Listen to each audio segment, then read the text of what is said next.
The time is just gone 8:33 a.m. on News and Views with myself, Inayet Wadee, this morning. And we are now taking a look at Boko Haram. And we're talking about desertions that could be a tipping point for regional security forces. And we joined on the line this morning by Professor of International Relations at Covenant University in Nigeria, Professor Sheriff Folarin. Professor Sheriff, assalamu alaikum. Welcome to the show. Thank you. Good morning. How are you? Yes, so wonderful having you with us, that you are able to join us this morning. Now, looking at Boko Haram, and we are learning about people deserting. People that have been associated with Boko Haram have been leaving the group, and this since the death or the passing away of Abu Bakr Shekau. Yeah, that's right.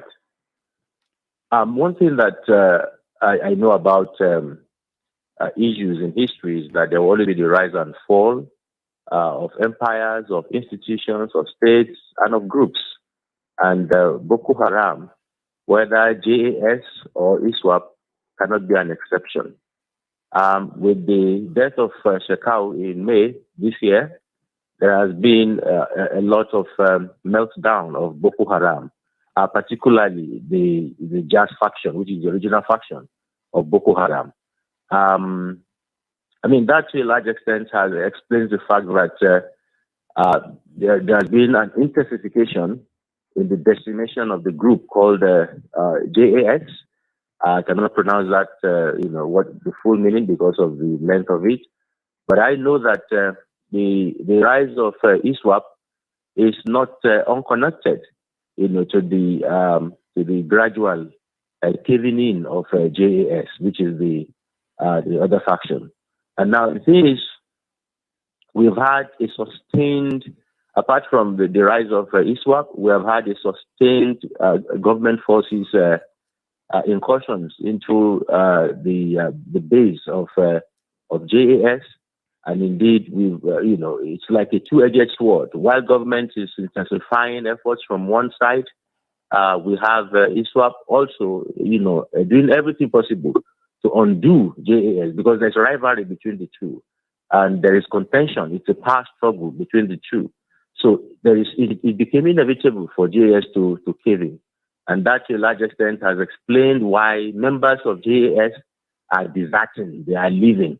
They are leaving not because they are departing from their ideology or departing from the fact that they are departing from their dream state, the caliphate, the great Islamic state and all of that. No, they are not departing from that, but they're just leaving for their own survival. And they feel that it is safer and better for them to be with government than for them, or to be with the state, so to speak, than for them to be in the hands of ISWAP and be reduced to nothing. You will recall that after the death of Shekau, we've had, the kind of the reduction in the ranks, or if you like, demotion of JAS leaders, commanders. And we've had a situation where the younger fighters of ISWAP, that is the Islamic State of West African province, they are being promoted ahead of the old commanders of Boko Haram, that is those within the JS ranks. And to a large extent, that has not gone down well with members of the JAS. Another group of people that are deserting en masse, of course, are the innocent ones, the civilians, the soft targets, who were, there were a mass of human shields, unpaid and forced laborers in the hands of Shekau. Shekau was able to survive this many years because he was always, using mass of human shields to protect himself and to protect his commanders. And now these human shields had become, suddenly they had gained a kind of freedom, so to speak. And of course, ISWAP was willing to allow this, this force of human shields to be free, to live and to go to wherever they wanted to go to. And these very many people, particularly children and women, they are living en masse and surrendering themselves to government. And then, of course, the government, let me put it this way, the military forces, they are living en masse and surrendering themselves to government. And then, of course, the government, let me put it this way, the military forces, they are living en masse and surrendering themselves to government. And then, of course, the government humane, approach to receiving members of this deserting swaths of people is also irresponsible. It has become an incentive, which to a large extent explains why we have more desertions and more desertions. I think, so all of these things account to a large extent for desertions. Now, that is between May and now. We have had more than 2,000 people that have had to surrender themselves to government. But you will recall that from 2016 to 2020, we had over 4,000 persons that have, surrendered themselves to government forces.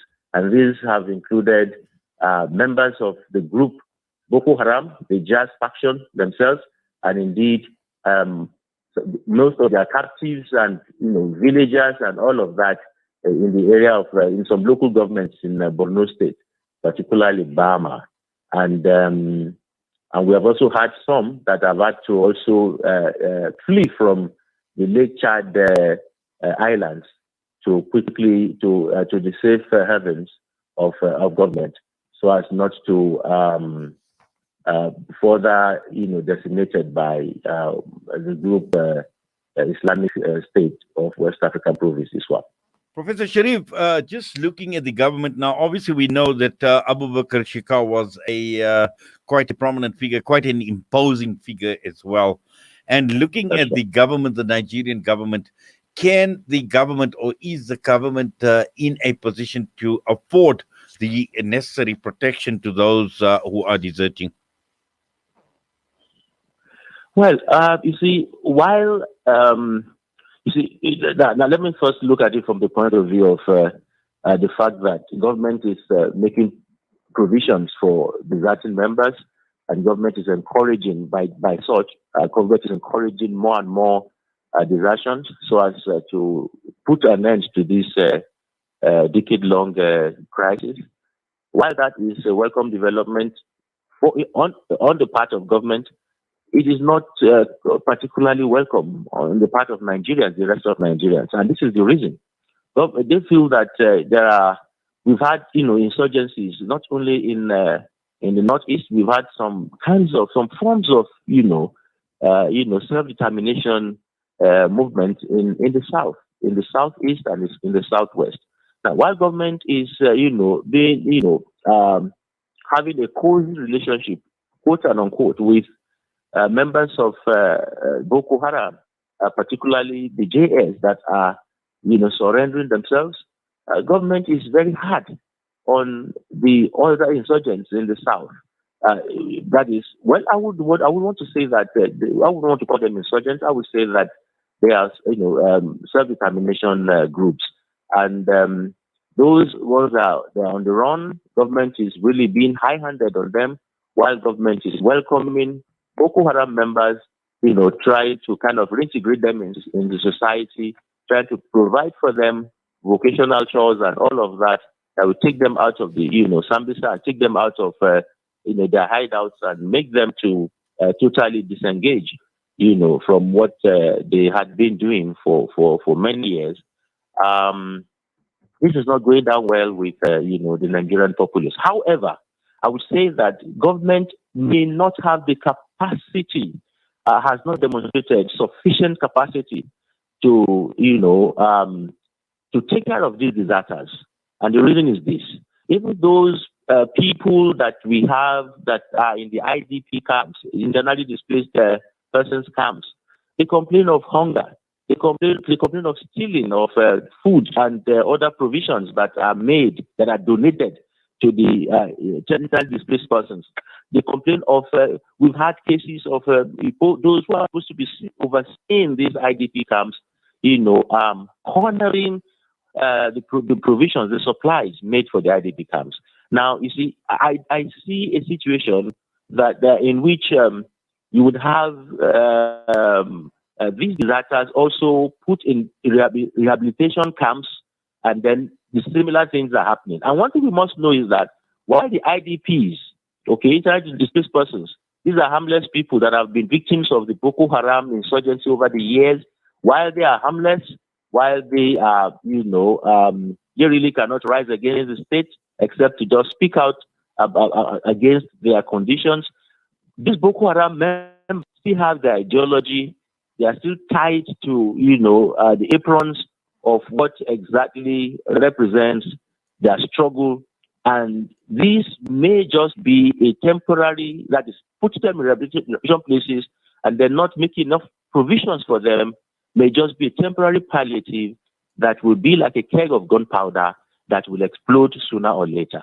Well, And Professor, another thing is that, yes, thank you very much for that. I know obviously time is of the essence.